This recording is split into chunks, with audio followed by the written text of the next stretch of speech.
আচ্ছা, কালকে কালকে আমি কি দেখাচ্ছিলাম,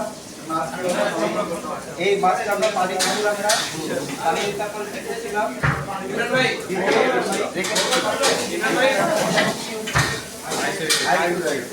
করছিলাম না সব এভাবে মাছটা ছিল। এখন আমরা ভিজাব ওরকম সবজিটা, এই মাছটা আবার সেরকমই আমরা দেখি, একদম ফ্রেশ লাগতেছে। দেখো এখনো সতেজ আছে না, আর বেশি সময়ও লাগবে না।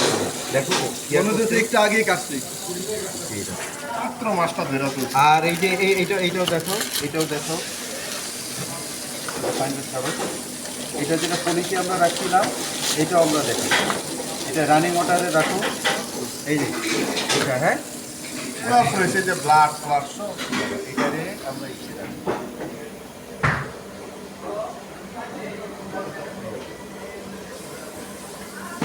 ঠিক আছে, এটা এখানে থাকবে, আমরা রানিং ওয়াটারে রাখি। ঠিক আছে।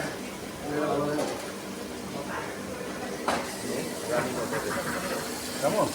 ওকে, এই দেখো,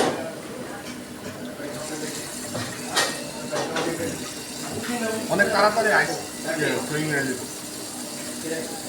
কিন্তু এর ভিতর যদি আমরা পানি না দিতাম আইস বার্ন হতো, আর কি হতো, অনেক সময় লাগতো। অনেক সময় লাগতো।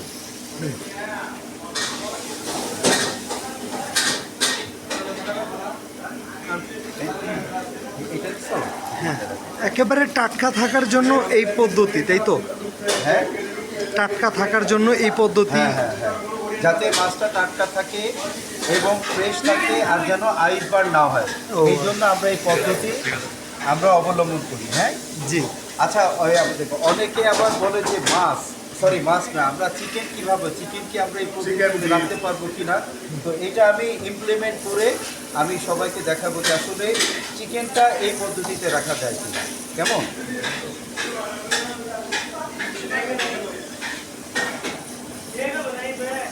এই,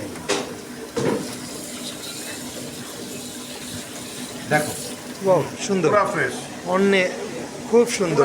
ওই যে আমরা প্রথম যেভাবে রাখছিলাম হ্যাঁ, সেরকম Same, আছে? হ্যাঁ, same, এবং same. এই মাছ থেকে কোনো ধরনের তেলচটা গন্ধ আসবে না, আমি 100% শিওর। এই মাছকে এইভাবে রাখার পরে কেউ যদি বলে যে সে আপনার পদ্ধতি অবলম্বন করার পরে আমাদের মাছ থেকে তেলচটা গন্ধ আসছে, then I will give them money, আমি তাদেরকে সে টাকা দিয়ে দিব। ঠিক আছে? তাহলে কি তোমরা কি শিখলা বলো? মাছ এভাবে ফ্রিজিং করা হয় সঠিক পদ্ধতিতে। এখন বাড়িও রাখা যাবে? হ্যাঁ, অবশ্যই রাখা যাবে। তাহলে এখন কি 2-4 জনকে জানানো যাবে? অবশ্যই জানানো তুমি যাবে। আগে ফাইনালি বিশেষ করে ইলিশ মাছ আর হচ্ছে রূপচাঁদা, তো আমরা এই পদ্ধতিগুলো অবলম্বন করবো অবশ্যই। ওকে। তারপরে এই যে এইটাও প্রায় হয়ে আসছে, এটাও হয়ে আসছে, এইটাও কিন্তু ঠিক এরকমই হবে। ওই যে দেখা যাচ্ছে। তাহলে আমরা কি বুঝলাম, মানে আমরা ডিশেও রাখতে পারবো, তারপরে আবার পলিতে করেও রাখতে পারবো, 2-3 পিস 4 পিস। হ্যাঁ, তারপরে তুমি চাইলে প্লাস্টিক কন্টেনারেও রাখতে পারবা। হ্যাঁ, তবে অবশ্যই কোনো একটা কাভার দিতে হবে। উইদাউট কাভার, এইভাবে কাভার ছাড়া আর পানি ছাড়া কোনো মাছ রাখা যাবে না। এটা 100% আইস বন্ড হবে। সে পুলি মাছগুলো এখানে রাখেন, তাহলে মনে হয় মাছটা বের হবে ভালো। গুলাবো এই মানে পুলি মাছটা এখানে রাখেন। এখানে দিয়ে দুটো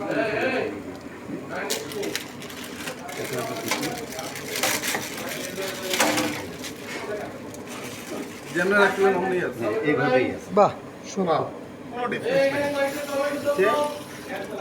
তাহলে এখন কি 10 জনে জানা যাবে? অবশ্যই, অবশ্যই। Thank you very much. Thank you. Thank you.